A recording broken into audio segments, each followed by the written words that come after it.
Lincoln Riley, of course, is the current head coach of the USC Trojans, has yet to coach a game, has a record of 0-0, but we have a long and interesting history of Lincoln Riley's accomplishments and possible behind the scenes workings at Oklahoma to delve into that may give us some insight into what happened there, but more importantly for you USC fans, what could be in store for you in Los Angeles under Lincoln Riley. We present our Trojans live show here each and every Tuesday at the Voice of College Football. That's 4 Eastern, 1 p.m. where it counts on the West Coast. And of course, Matt Zemek is the guy that makes it all happen from Trojans Wire. Matt, how you doing today?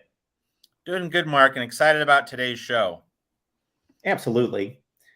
This has been a tremendous effort that we've put together with Matt's help, just doing this for 12 weeks here, and each show gets better and better, and it's been great to have Matt here. But this is taking us this week to another level of insight into Lincoln Riley and what is now the USC program under his leadership, because we can only go by the 65 games and his 5 seasons at Oklahoma.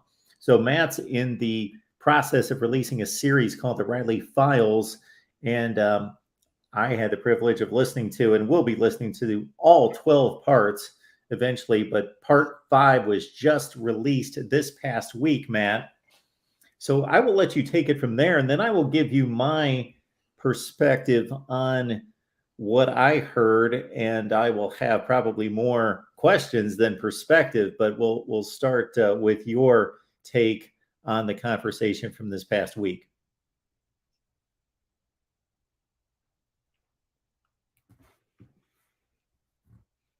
So hopefully Matt realizes, and he probably will here in the next few seconds, that he's frozen and will probably click out and come right back in. So we talk USC football with all of you each and every week. Matt, I believe we've got you back now. Exquisite timing there. But so we've let episode 5 of the Riley Files, our 12-part series, sit up on the website for the past week because it's really the centerpiece of the whole series. It's the crown jewel. Now, the other 11 episodes are really good, but like this one got to the big one, the big question. Why exactly did Lincoln Riley leave Oklahoma for USC? And so our Oklahoma insider, Keegan Renault, in the conversation I had with him, we didn't find kind of like a smoking gun or like a gotcha moment. Like it was this day at this time, this place when it all happened. But Keegan and I were able to piece together, and Keegan's reportage from having followed Oklahoma football the past several years, we can be pretty confident in this general assertion that at some point there was a meeting, there was a sit down, negotiations involving Riley, Oklahoma athletic director Joe Castiglione, and Bob Stoops, probably either sitting in the room or at least guiding the negotiations at some point along the way.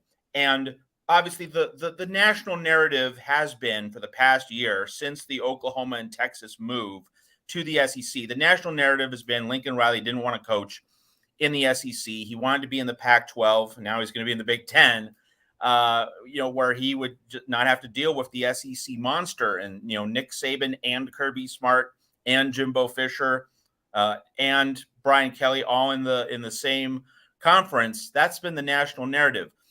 The SEC has a role in this, but it's not what everyone originally thought, or at least it hasn't been the prevailing national storyline. The SEC angle is this, and your program with some Oklahoma guests a few months ago on the Voice of College Football, that entered into my discussion with Keegan Renault on the Riley Files. And I asked him about this point in an earlier episode of the series.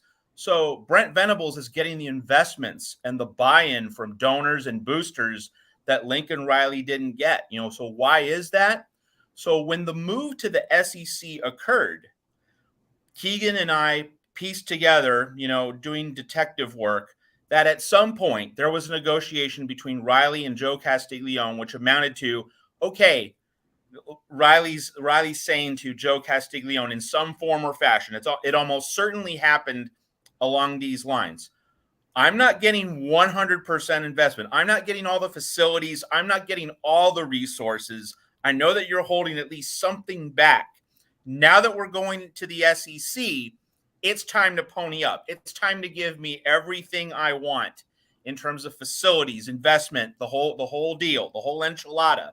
And Joe Castiglione said no. Now, like, again, we don't have like a report that says on this date, this time, this place, it happened, but common sense tells you that there was that kind of exchange behind the scenes, behind closed doors. There was that kind of moment. And doesn't that sound like a pretty honest and convincing rendering of what happened and why it happened? That, of course, Lincoln Riley's a supreme competitor. He's made 3 college football playoffs, won 4 Big 12 championships in a row, 6 if you count the 2 years as offensive coordinator. Like, the idea that he would back down from a challenge, like, that was never convincing, all right? But, of course, we were wondering, why would he – coaches don't leave programs like Oklahoma. They don't, unless maybe the Dallas Cowboys or some really elite special job is there. But generally, you don't leave Oklahoma for anything. But this would be it, right? Like, I'm going into the big bad SEC. I'm going against Nick Saban. I'm going against Kirby Smart. I need maximum investment. And so the reality that, Oklahoma insiders know that Brent Venables is getting the investments Lincoln Riley didn't get, that tells you something, right? That tells you that Lincoln Riley wasn't getting maximum 1,000% commitment from the Oklahoma donors and boosters. At USC, he is getting everything he wants from Mike Bone and President Carol Folt. He's getting the maximum. He's getting everything on a silver platter. And this move to the Big Ten, was Lincoln Riley clued into it? Probably not. But he knows he's getting full investment as he goes to the Big Ten. So it's a switch up. It's another switch for him, akin to suddenly being told, oh, you're going to be coaching in the SEC, not the Big 12 last year. Now you're going to be coaching in the Big 10, not the Pac-12 in 2024. Why is he not angry about it? Because he's getting everything he wants at USC, which is the contrast with Oklahoma. So that's really what we discovered on episode 5 of the Riley Files. That's why it's the crown jewel of this series. And hope that everyone tuning in here to the Voice of College Football, if you haven't been following our step-by-step series, you definitely want to listen to episode 5, but of course you want to follow the whole way through. And I will grab and drop that link in the live chat here in just a couple seconds, but I've got a half page of notes to review because this was certainly an intriguing conversation and development of scenarios that led to a lot of conclusions and a lot of reasonable conclusions. So I'll take on the SEC narrative here first, because I think it's reasonable to believe exactly what Keegan set up as. There's a difference between being scared of the competition in a particular conference versus being shy or hesitant about participating in that conference if you do not have the resources and the facilities and the wherewithal to compete at the highest level in that league.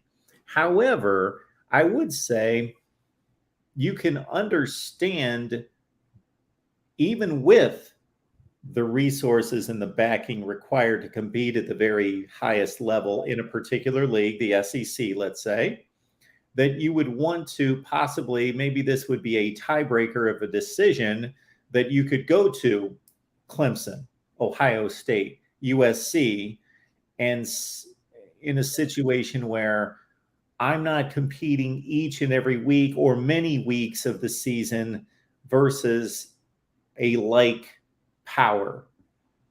So if you go to the SEC, and if you're in one of the programs, Alabama, Georgia are at the top right now, but LSU certainly has the capabilities and the resources to compete there. Texas A&M does, and there's a couple others that may or may not, depending on that particular coach and commitment. Let's say Florida, will put them in the mix.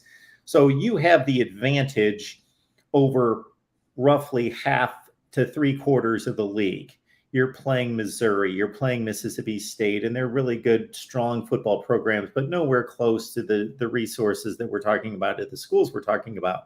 But you have a larger pool of competitors at that prime spot, as opposed to being at USC, where, okay, Utah's a tough out, Oregon can be a tough out, but if we're running on 8 cylinders, nobody can touch us.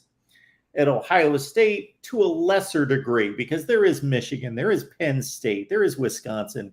There's some really strong competition there, but still, Ohio State on all 8 cylinders has shown us in the last 20 years, you're not competing with us in this conference.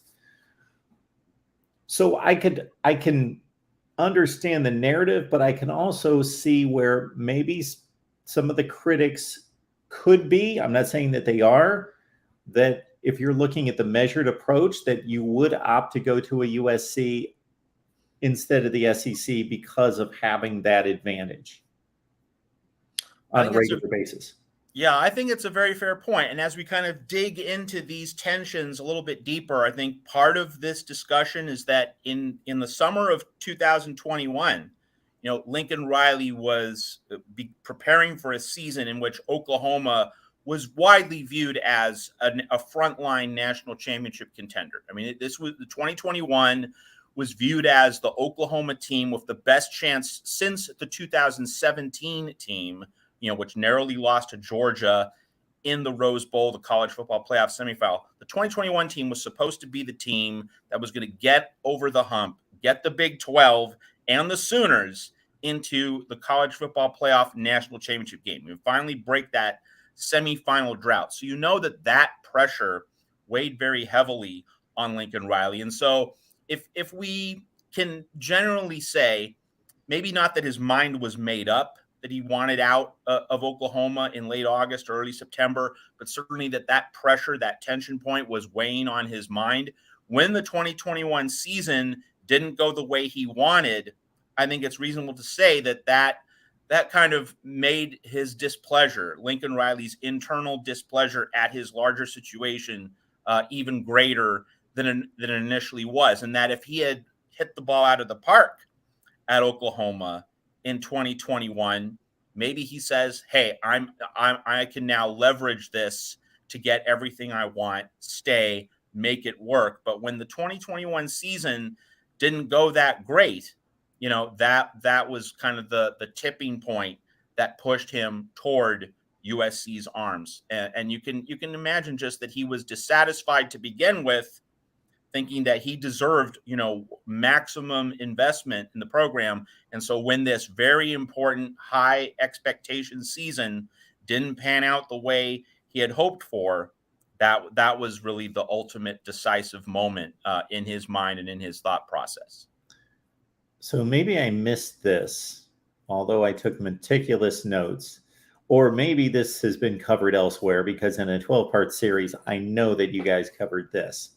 So Keegan started out the conversation by saying at the outset of the 21 season, something just wasn't right.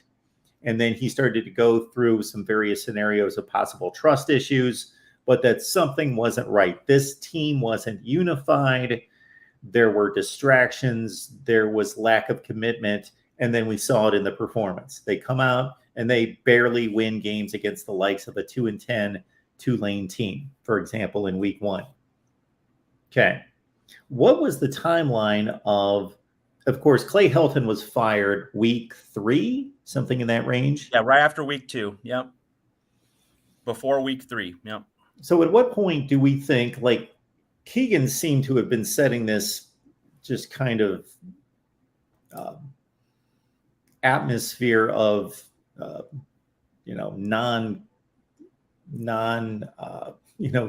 being non-committal to the program amongst players and coaches deep into training camp, let's say in August, but never put his finger on why that was. So we don't think that was necessarily Riley and USC already having conversations, and that being origin.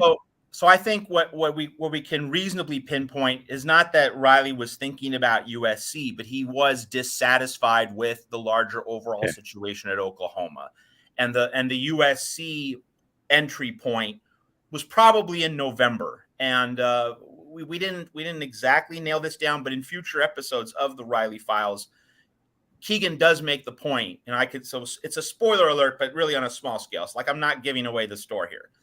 The Baylor game, when Oklahoma got trampled by Baylor, that was a moment when the players had really checked out. That was when the players clearly had disconnected from Lincoln Riley, that whatever had happened the previous few months of that season, the thread was just getting more frayed, pretty much snapped. And the Bedlam game, I mean, it was a rivalry game, so the players, were motivated by hatred of Oklahoma State. But in general, the Baylor game is really a moment when it was clear that the players weren't buying in, and that Lincoln Riley, really had half of his brain, thinking about what my future is going to be. Since, of course, the season had already become a disappointment, that the playoff was not going to be part of Oklahoma's future that particular season. So the Baylor game was like a mental checkout point, that you could see players not fully invested, that you could see Lincoln Riley, not having the command of the locker room, not having the command of his team. That's a particular marker in terms of when we can reasonably think that he was not only dissatisfied with his situation at OU, which would be an August reality, an early September reality, but USC probably entered the picture sometime around that game. Whether it was before or after, who's to say? But in early November, one can reasonably assume that USC was on Lincoln Riley's mind. So, Matt, at one point in the conversation with Keegan, you framed the relationship between Bob Stoops and Lincoln Riley in a poignant way, and the various, the tension there, but also the admiration and the difficulty that Bob Stoops had in being loyal to the university, but also he has his protege in play and wants him to be taken care of, and wants the football program, of course, to succeed, and knows what's probably required to do so. Do you think and you framed it up also as, for as great as Bob Stoops was, and as much authority and power as he had in college football as at his height, it was still more about Oklahoma being Oklahoma and Bob Stoops simply being the head coach at Oklahoma. And that's the Oklahoma program, and we can move on from you, versus Lincoln Riley always feeling, it's my program. I'm taking my program to USC now. And maybe that's just the difference. Maybe the delineation is in generations and viewpoint of being loyal to school and employer versus I'm an entrepreneur here, and this just happens to be my stop right now. It is Bob Stoops' role in these conversations, which happened behind the scenes with Lincoln Riley and Joe Castiglione. It is such a fascinating point, and it's really the great unknown in my mind. Like, what was Bob Stoops saying? How was he driving the conversation? What did he at least put forth in public in terms of the spoken words that he brought to Lincoln Riley and Joe Castiglione if he was seated at the table with both men?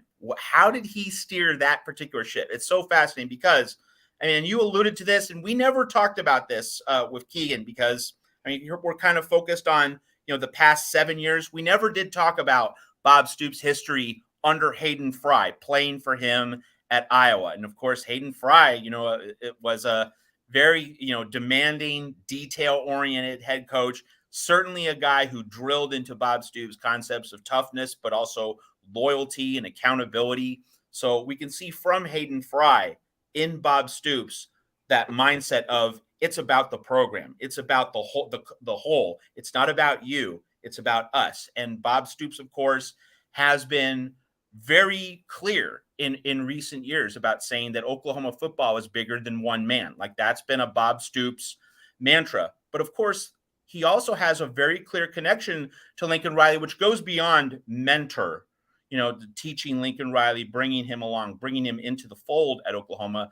The other connection they have, and we talked about this on the Riley Files, is that Bob Stoops is part of a special lineage, a special line of succession at Oklahoma. He's part of the Oklahoma football brand's greatest overarching achievement, and that is that Oklahoma has been able to hire the great Wonder Boy coaches at a rate that no other program in college football history has managed to do.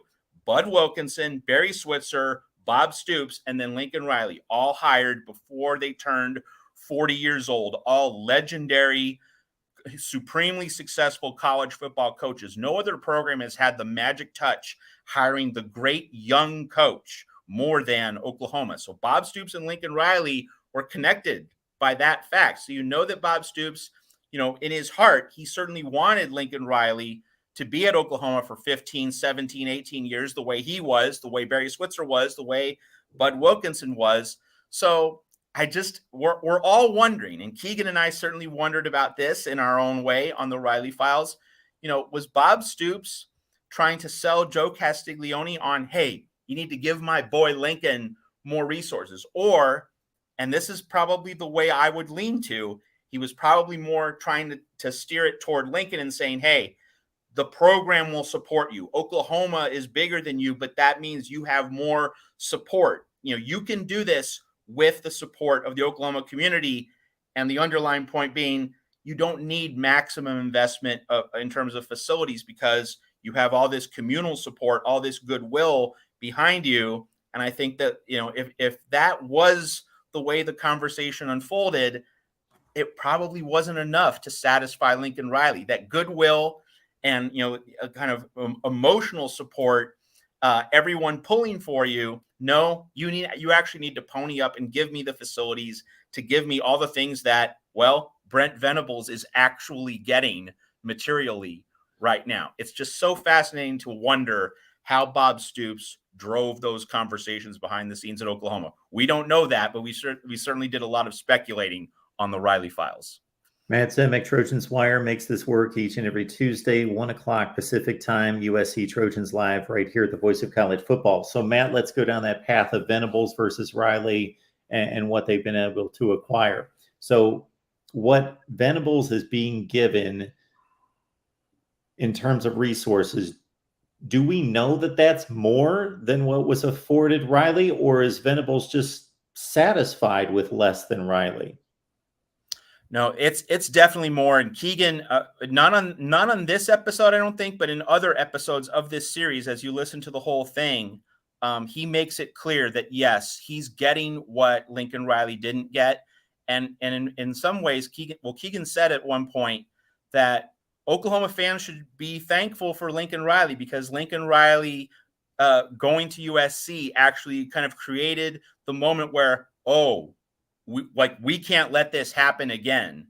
So we need to make sure that as Brent Venables comes in, that we fully invest in him so that we prevent any future kind of situation such as this one. That's part of it. There are other parts of it that I won't give away, so that you can keep listening to the Riley Files in suspense. But that is one piece of it, that this Lincoln Riley move, which, of course, shocked everybody, including those in Oklahoma, it awakened the donors and the boosters. It awakened them into a new level of urgency. And Brent Venables has been able to take advantage of it. Brent Venables has shown some good retail political skills with the powers that be at Oklahoma, and he has leveraged that. So it's partly Brent Venables being skillful. And let's keep in mind about Brent Venables just for a moment. He's been rumored as a possible coach at a lot of different programs. He's part of the Bill Snyder coaching tree. He had a chance to go to Kansas State, had a chance to go to other, prime jobs if he wanted them, but he didn't throw his hat in the ring. So he played the long game here, right? He waited for Oklahoma. That's the crown jewel. That's what he wanted all along. So he seized this opportunity, and clearly he was ready for it at least in a political sense. We'll see about his offensive coordinator and how that works out with Jeff Leddy. But in terms of politically leveraging his position, it seems Brent Venables is a master of the arts, and that's been one reason why he's been able to get what Lincoln Riley didn't. But it also flows from an urgency among Oklahoma insiders that, whoa, this is a wake-up call for us. We really need to step up our game. So I'm going to hit on two components of what you just addressed in regards to the Venables versus Riley demands and the reciprocation. One you kind of hit on, and I'll state it in a very simplistic way. It seems ludicrous, but is maybe Brent Venables just more likable than Lincoln Riley? Therefore, he had better relationships with the power brokers at Oklahoma. It's very possible. And one thing that we talk about later in our 12-part Riley Files series is that Lincoln Riley is very guarded. He's very close to the vest. He's very conscious of, maintaining a poker face and not showing his hand. And of course, that kind of attitude, that kind of posture can come across as being cold or indifferent. And it doesn't mean he's cold or indifferent, but it does mean that it can project a certain lack of warmth, a lack of connectivity, in various interpersonal relationships or in transactional conversations. So there's something to that. Again, not saying that Lincoln Riley is cold and impersonal, but that his guarded, cautious way of speaking. You look at his recent media tour from June. He talked to CBS, he talked to ESPN, and he made these very cautious statements. Like he doesn't say incendiary things, but like the knowledge that he's trying to say something in a coded way, like that has irritated Oklahoma fans. Like I know that why are you talking in this kind of alternate language instead of just saying what you really feel, what you really think? That does get under some people's skin, and it has been a source of irritation for Oklahoma fans. But as I learned in doing this series, the Riley Files with Keegan Renault, I learned that it's just Lincoln Riley. He doesn't like to show his hand. And I mean, that's good. You want that in a head coach. You don't want a coach who's going to show his hand or is going to, be able to give you a tell in terms of exactly what his larger tactics and vision are. Like USC fans should be happy about that. But it can translate into certain perceptions in terms of what kind of person you are, how relatable you are. And obviously, I'm pretty convinced. I walked away from this interview with Keegan Renault on the Riley Files convinced that guarded, cautious way that Lincoln Riley has, it certainly rubs some people at Oklahoma the wrong way. I think that's pretty obvious. Matt, the other component that comes to mind in comparing what Venables is getting versus what Riley wanted would be the move to the SEC. So prior to the commitment to apply for and enter the SEC, I got to think certain people within any administration have a large level of commitment to the football program. Others see it as, okay, it's a way to make money, but we're here to teach kids how to read and write. So the announcement of Oklahoma and Texas to the SEC was sometime in July of 21. Now, we believe that deal was done and being talked about and discussed at the highest levels for how many months prior to that? So what I'm leading to is for how long during Riley's tenure was he getting rebuffed on these, facility and other structural wishes and desires when maybe Oklahoma's stance was, we dominate this conference. We can take our chances in the playoffs. We're not going to spend X million dollars to secure or hope to secure better results in the playoffs when we own this conference. We're in a great position and we can take our gamble on possibly pulling off an upset at some point in these playoffs and getting it done. Versus the point in which, okay, we are entering the SEC, and unless we want to be a second-class citizen, we are going to have to play big boy football off the field and invest into these resources. It's a great question. And the thing that comes to mind for me is that the timing of this move was just so remarkable in terms of all the cross currents that were flowing. And I'm not just talking about the move to the SEC, but as referenced earlier, that in 2021, Oklahoma was supposed to be a national championship game team. It was supposed to be part of the final game to finally break the semifinal drought. So you can imagine let's just look at Oklahoma's viewpoint for a moment. I'm sure that a lot of boosters and donors at Oklahoma entering the 2021 season, and again, casting aside the move to the SEC for a moment, they were just looking at the 2021 season as a prove-it moment for Lincoln Riley.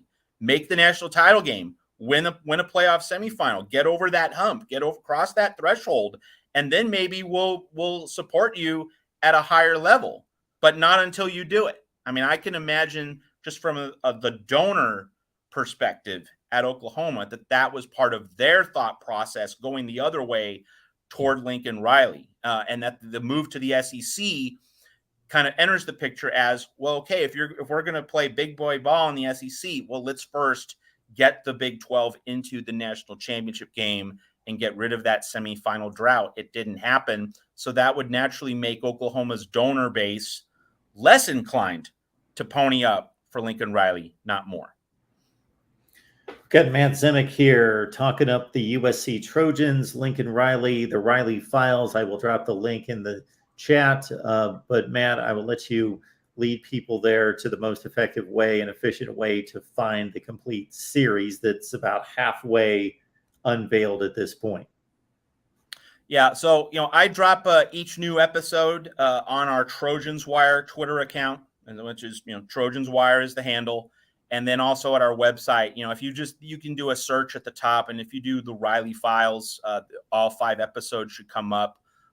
It's still on the front panel of our homepage. Episode 5 is, but we're going to be releasing episodes 6 and 7 this week, and then episodes 8 through 12 in early August. And of course, we're giving you all the transcripts. We're cutting them into little posts that you get the full read on Lincoln Riley from Oklahoma insider Keegan Renaud at the Riley Files.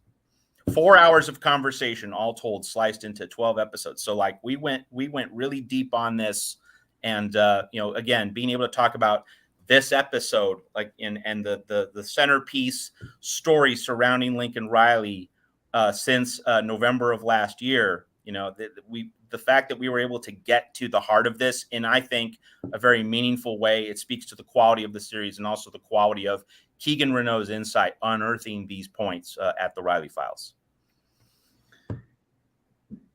When I've got 8 different paths in my mind, I need to write them down because I had a couple more that I wanted to get to, and I've completely lost them at this point. But again, you've made it through 5 in terms of the series of 12, 5 released, part 6.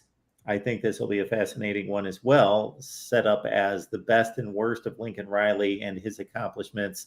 And we won't call them failures, shortcomings at Oklahoma.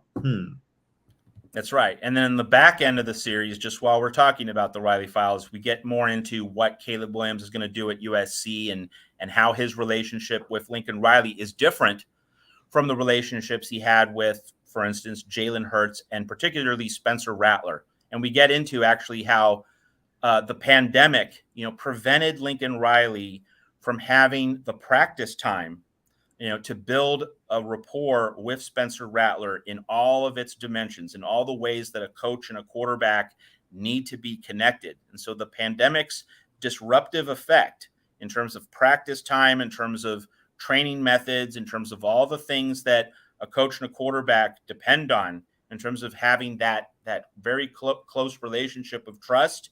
He didn't have that with Spencer Rattler, Lincoln Riley, but he has that with Caleb Williams. And that's one reason USC fans should be extremely excited about what Caleb Williams is going to bring to the table this year.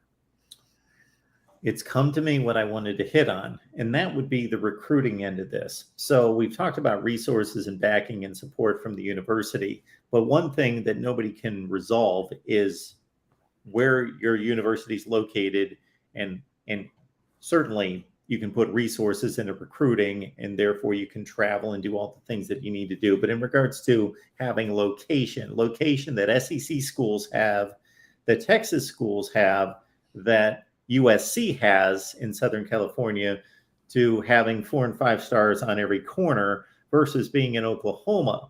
Now, some people may look at Oklahoma's recruiting classes and say, Mark, what are you talking about? 6th in the nation, 8th in the nation, 9th in the nation. Okay, those are really good recruiting classes.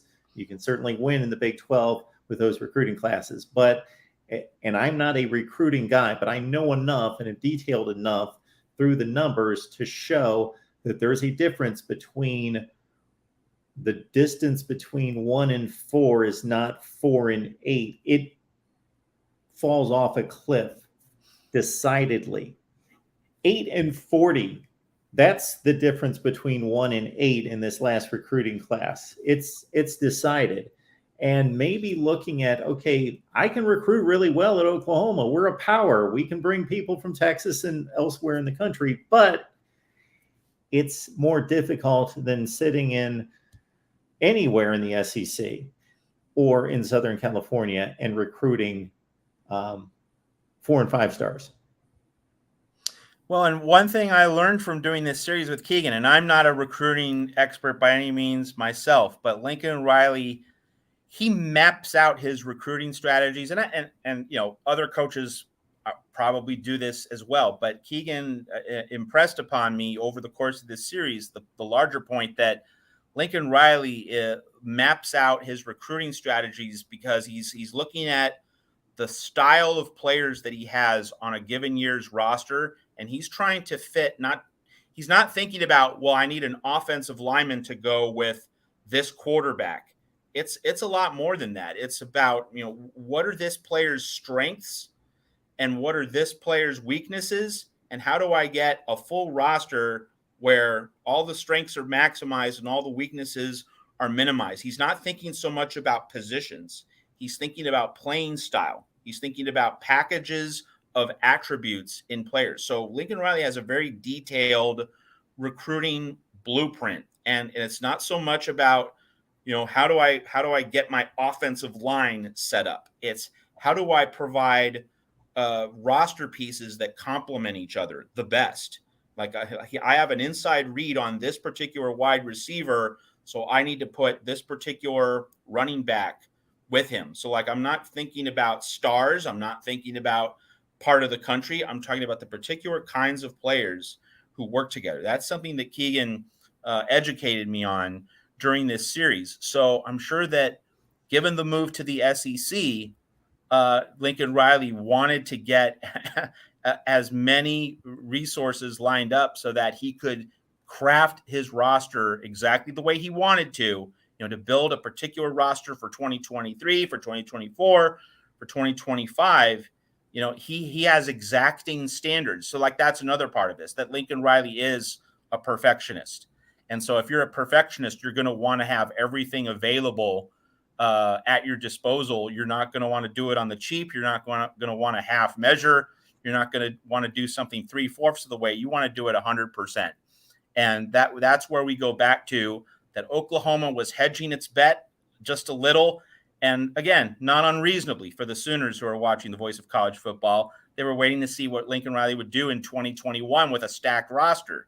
So like, that's fair from Oklahoma's standpoint. But nevertheless, USC has undeniably given Lincoln Riley more of everything than Oklahoma has.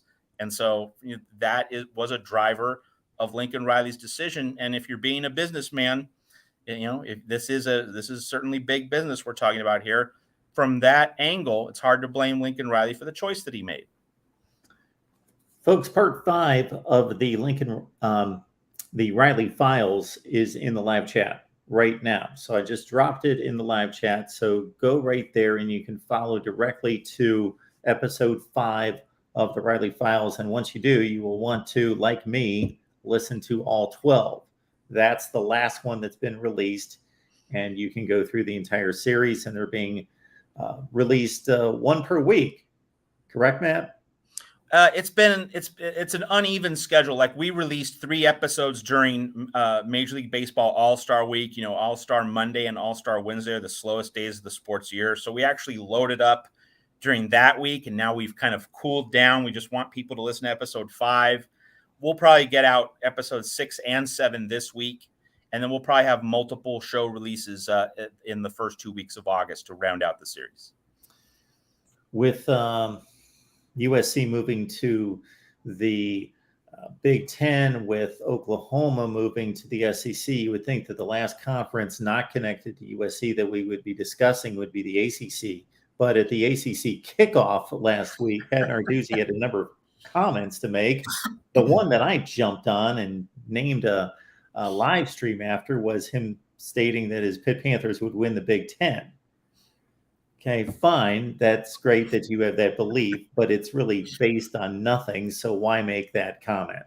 I thought it was a bit moronic. So you are going to delve into some other comments made by the coach of the ACC champions. Yeah. So first, and kind of on a less important or less central note for USC fans, there's a website now, Cornhuskers Wire, joining us at Trojans Wire, and they noted that Pat Narduzzi threw new Nebraska offensive coordinator Mark Whipple, who was at Pitt last year. He threw Mark Whipple under the bus, saying, I should have run the ball more, and I didn't like his play selection. But what? You won the ACC. You beat Clemson. You made it to your Sixth Bowl. Kenny Pickett is a Heisman finalist and a first-round NFL draft pick, and you're complaining that he didn't run the ball enough? What's going on? So there's that. Like that was one really weird and awful comment that Pat Narduzzi made. But now, more from a USC perspective, Pat Narduzzi plainly said, I mean, he didn't use the exact words, but it amounted to it. He basically said that Pitt made Jordan Addison the player that he was, and that he didn't recognize what got him here, to this level. Instead of crediting Jordan Addison for elevating Pittsburgh's offense, Pittsburgh's program, and, helping Kenny Pickett develop an ACC championship offense. So he basically said, it's us. It's not Jordan Addison. We made you. You didn't make us. So, whoa, that's how you react to a player transferring out of your program? Not a good look. And I highlight this not just because he, talked down Jordan Addison, but because when Jordan Addison transferred to USC, and we talked about this right here on the Voice of College Football, the uproar about Lincoln Riley ruining college football and being this big bad villain and being so awful for the sport. You would have thought that Lincoln Riley, shot JFK, that his crime was so severe. But right now, and I wrote about this on Trojans Wire a few days ago, who's wearing the black hat between Pat Narduzzi and Lincoln Riley? Who's doing the kinds of things that are, really corrosive and harmful in the college sports sphere?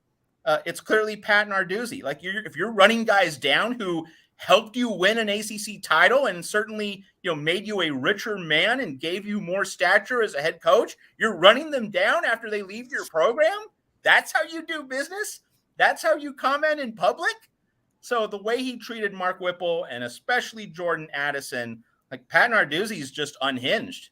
And, so Lincoln Riley, does he do those kinds of things? No. Like, you can find fault with Lincoln Riley for plenty of things. He's no messiah. And we try not to treat coaches as messiahs here at Trojans Wire or the Voice of College Football. You can find plenty of faults in Lincoln Riley, and we've mentioned them from time to time. But if you're going to compare Lincoln Riley and Pat Narduzzi in terms of how they're conducting business in public, like Pat Narduzzi just, ramming over people, throwing them under the bus, that's worse than anything Lincoln Riley's done to this point, and that's pretty clear. Michelle is no fan of either USC or Lincoln Riley. She's made a number of comments throughout the chat here. One had to do with Lincoln Riley will achieve. He was a score away from going 4-8 last year at Oklahoma. How will he do with a lesser roster this year? Michelle, what's going on? USC fires its coach every few years. Like, that was true under, Lane Kiffin, Steve Sarkisian. Okay. But then USC stuck it out with Clay Helton for 7 years. So that's not Texas. Texas is the program that cycles through coaches every 2-3 years or so. That's not USC, at least not right now. Now, if you were making that comment in 2015, sure, fine. That would have been fair, but not now. Lincoln Riley won't do anything of note at USC. Sorry to disappoint you, sir. So anytime I see a comment like that, I want to know when I see terms like accomplishing anything of note or won't be relevant, I see terms like that. Those can mean anything to anyone. So I would like a little more specificity to that comment, but I expect Lincoln Riley to compete for conference championships and beyond, whether that be in the Pac-12 certainly or even in the Big Ten. Oh, without question. And with the Pac-12 changing its conference championship game format, I mean, USC should be favored to make the Pac-12 championship game. What actually happens in that game, who knows? But if USC is not in the Pac-12 championship game, then Michelle's going to be happy, because that would be a disappointing season for USC. But if USC is in the Pac-12 championship game, then that's pretty much on schedule. Certainly in year one, and obviously USC is going to leave for the Big Ten in 2024. But nevertheless, USC's tenure, Lincoln Riley's tenure this year, like, this is the year to get him. This is the year to get Lincoln Riley at USC, because, and this is a good segue, he's pulling in the 4-star recruits now, and he just got a 4-star offensive lineman from Washington State, Micah Banuelos. So he is now getting that offensive line help, that offensive line depth. He has a full recruiting cycle. He's been able to implement a full recruiting strategy.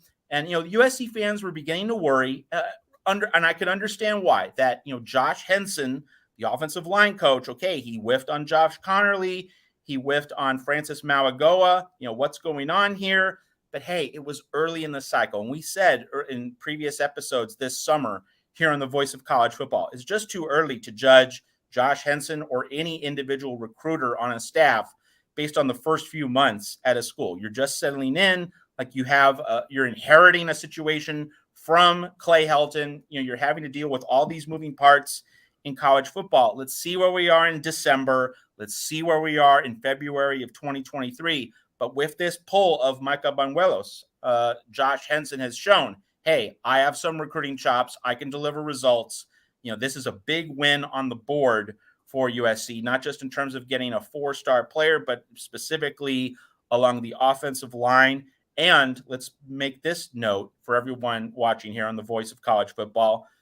USC won this battle for Micah Banuelos against Oregon, the team that won the Josh Connerly battle, and against Texas A&M. Where did Josh Henson previously coach? Texas A&M. So he really cashed in his connections in the recruiting industry to be able to leverage USC's position here. So this should definitely, I won't say eliminate, but it should definitely reduce the noise and the concern among USC fans about Josh Henson and his recruiting chops.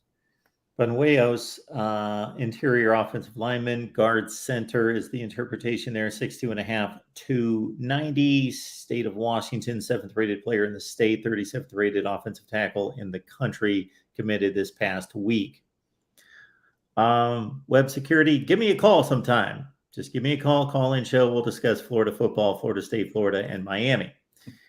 And certainly as well, what we've seen over the past 2 weeks, Matt, of course, with the SEC and the ACC taking the podium last week, the week prior was the Big 12, and this week the Big 10 is, conference expansion has hit and realignment has hit every conference that's currently in play, whether it be from a power stance of the Big 10 and the SEC, or the awkwardness of a Big 12 having Oklahoma and Texas players and coaches there who are leaving the conference. Now with the Pac-12, we saw it from Jim Phillips of the ACC last weekend, him having to somewhat answer speculation about getting picked apart. But with the Pac-12, it's already happened.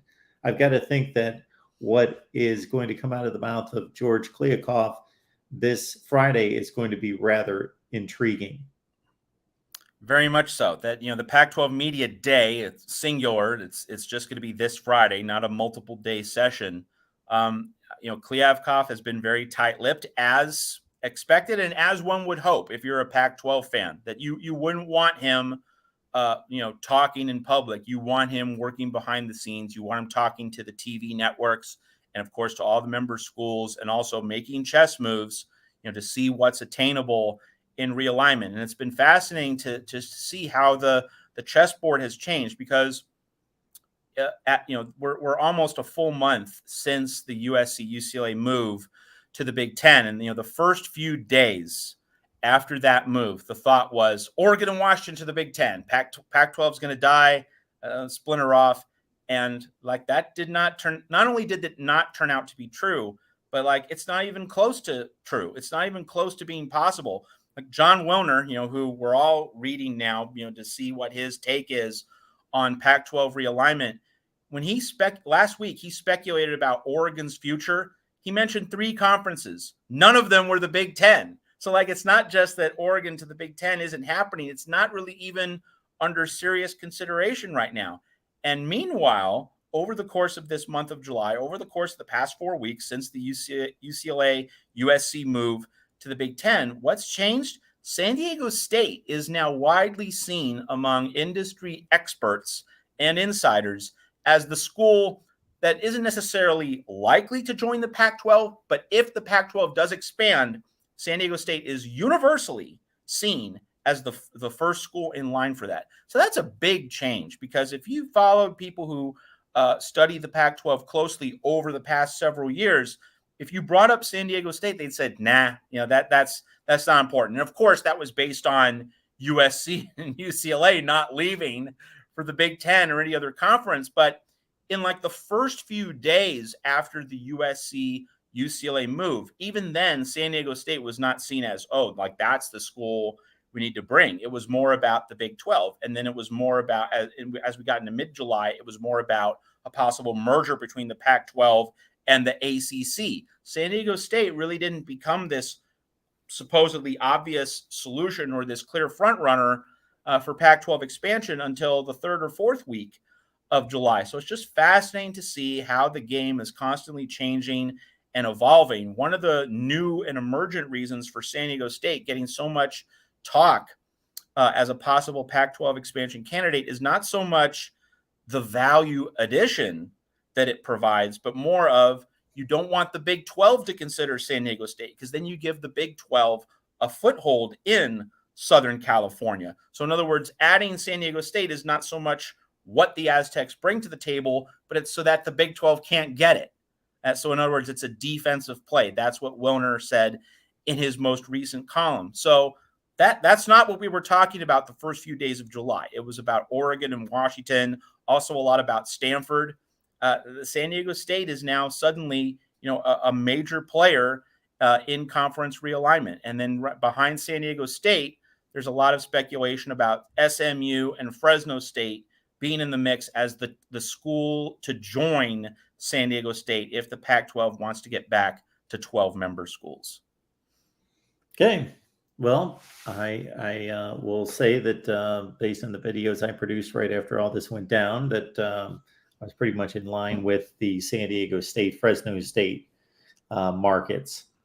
So, Matt, when Lincoln Riley gets his day with the media along with the rest of the Pac-12 coaches on Friday, is there anything in particular that you would like to hear from the coach?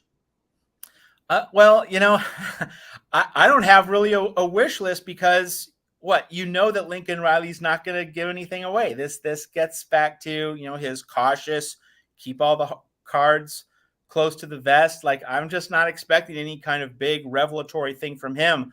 I mean, one of the noteworthy points about Pac-12 media days and all the activities that are going along with it, Mike Bone, the athletic director at USC, and Martin Jarman, the athletic director at UCLA, they're not going to be part of the AD meetings at the conference. They're going to be excluded. They are personas non grata at this event, as one could readily imagine. And that leads us to really, I think, the most newsworthy aspect of all this is that while Pac-12 Media Day is happening, what is the UC, the University of California Board of Regents, going to do regarding UCLA's move? Because UCLA, along with Cal Berkeley and the other schools in the University of California system, they're all connected. It's widely agreed upon that the Board of Regents can't block UCLA's move to the Big Ten. But there is an interesting point of drama, and I think that this might be the most newsworthy element of Pac-12 Media Days, because I don't think we're going to see any media deals announced, and we're not going to see any other chess pieces move in terms of realignment until Notre Dame makes a firm decision. That's not coming quickly. And you also know that's not likely to be into another conference, that Notre Dame values its independence. We need to see something that would really tell us if Notre Dame's actually going to forsake its coveted independence for something else. So like we're not likely to see any actual movements on the realignment chessboard. So really for Pac-12 Media Days, I'm going to be interested in revelations surrounding the Board of Regents and will they require UCLA to pay, and they can find the specific pot of money from which to demand payment by UCLA. Will the Board of Regents demand that UCLA basically subsidize Cal Berkeley athletics? Like that is being discussed as the genuine action, and of course, very punitive as well, that the Board of Regents can take against UCLA. That, hey, if you're going to leave for the Big Ten and UCLA is going to get the cash from the Big Ten as a result of its move, well, you're going to have to fork over a significant percentage of that to support Berkeley and to support, the rest of the UC school system. So if UCLA takes that big financial hit relative to its move to the Big Ten, just how much blood can the UC Board of Regents squeeze out of the turnip here? And could that possibly give UCLA a second thought if the Board of Regents is that hell-bent on punishing UCLA financially? Because the Bruins have been hemorrhaging debt. How far can they go? I am looking for news related to that theater of events at Pac-12 Media Days. I think that's the biggest story, because I don't think we're going to see any schools, at least not at the Power 5 level, change memberships in the rest of 2022, because Notre Dame's going to take its sweet time. You can join our Discord, which is nothing but a big chat room. So just everything that you do right here, you can do 24/7, 365. Go to Patreon, search MarkRogersTV, join our Discord, which also with the Patreon membership includes my predictions each and every week throughout the college football season. Then we've got Matt on board, and we've got a media panel that will be selecting a 12-pack straight up and against the spread each week. And if I select Team A, that means you can select Team B very confidently.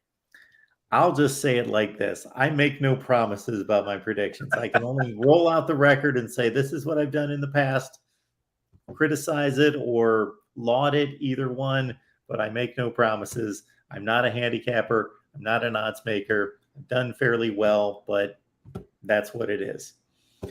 Very good. And we have a whole lot of fun doing it. So we will have those predictions for you on Patreon each and every week, featuring Matt and a lot of other media contributors here at the Voice of College Football.